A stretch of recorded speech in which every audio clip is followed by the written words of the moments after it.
सन 1994 से दास दीक्षा दे रहा है गुरुदेव के आदेश अनुसार।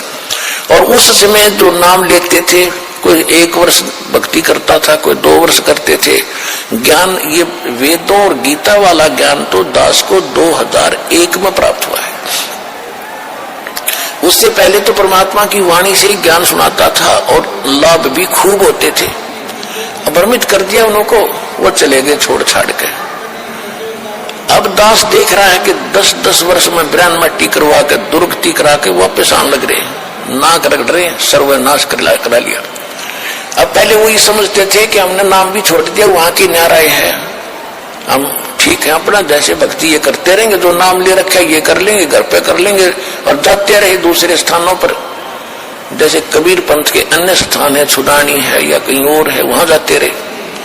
उनकी फिर जो बैटरी थी वह डिस्चार्ज होनी थी, जो यहाँ भक्ति करी 1-2 साल, और फिर उनके वो भूत लगे नाचने।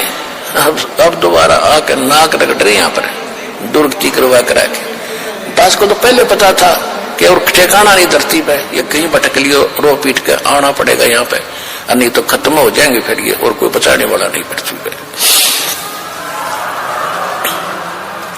परमात्मा को तो हमारे आने वाले समय का खूब पता है। जैसे कोई भक्त की मृत्यु होगी, सतनाम प्राप्त करके सारनाम प्राप्त नहीं हुआ। अब कोई उसके मन में, क्योंकि जो भक्त है उनको तो दृढ़ता रहती है, समाज के लोग वहां आते हैं, पता नहीं क्या क्या उसको कहते हैं, तुम तो ये कहा करते, तुम तो ये कहा करते, अच्छा भगत था, पूरी श्रद्धा थी, इसकी एक्सटेंशन क्यों ना करी तुम्हारे भगवान ने। तो पुण्यात्मा विचलित ना होना।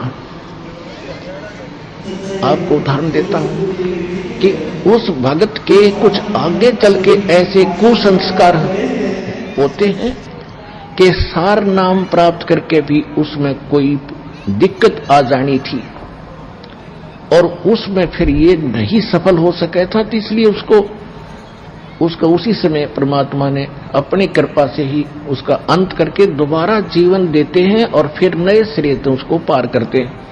अब तो ये भक्ति युग शुरू हो गया, हजारों वर्ष ये चलेगा। अब तो कोई धोखा है नहीं, मोक्ष नहीं, मृत्यु होगी तुरंत मनुष्य जीवन 10वें महीने आ लेगा यहाँ पर।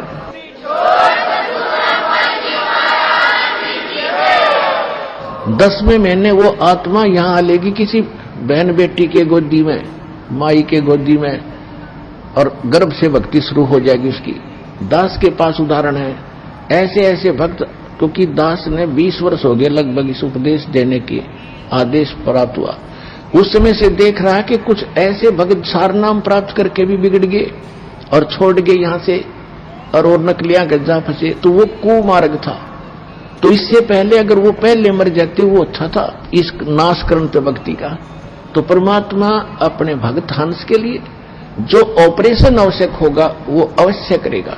जैसे किसी को रोग है और उसकी टांग कटनी है, और टांग ना कटी तो उसकी जीवन नाश होना है, तो डॉक्टर सलाह देगा कि टांग काटनी पड़ेगी जो जीवन रक्षा चाहता है। तो बुद्धिमान होगा तो इन्हों कहेगा जी जीवन रक्षा कर दो, टांग में से कट जाए। तो इसी प्रकार परमात्मा के ऑपरेशन में आपको ऑब्जेक्शन नहीं होना चाहिए। जो परमात्मा करता सही करता है, ये विश्वास रखे कि मालिक गलत नहीं कर सकता जब इसकी शरण में आगे।